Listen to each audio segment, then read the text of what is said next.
How are you growing? Or rather, how are you or your child growing? Can you influence it?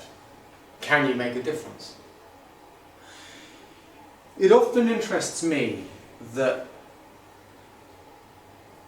I'll see a classroom of 6-year-olds and they all look great. Their facial development is fantastic, nearly all of them. And if I go into a classroom of 18-year-olds, yeah, they don't look as good. They don't. I mean, I don't want to be too negative, but one or two might still look great. But on average, most of them don't.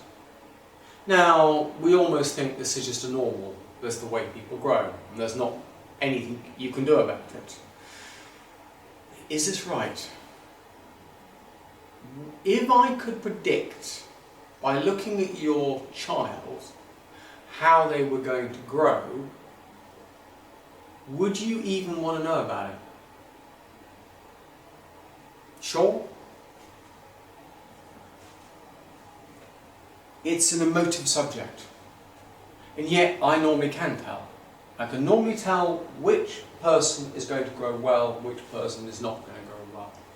If you watch television documentaries looking at indigenous populations, or if you go travelling and you go meet some really, a properly basic living, as near to hunter-gatherer as we can be, what you'll notice is that at 6 they look cute, they look great, but at 18 they still look great.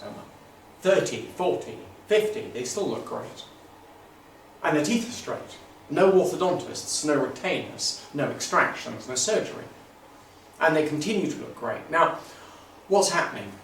What's going on? How are they growing compared to how are you growing or your child's growing? These are important questions to ask. And it's very important because if you want to affect growth, you need to start when you've got lots of growth. It's very hard to start at 12, 13, 14 years old. Really, you need to start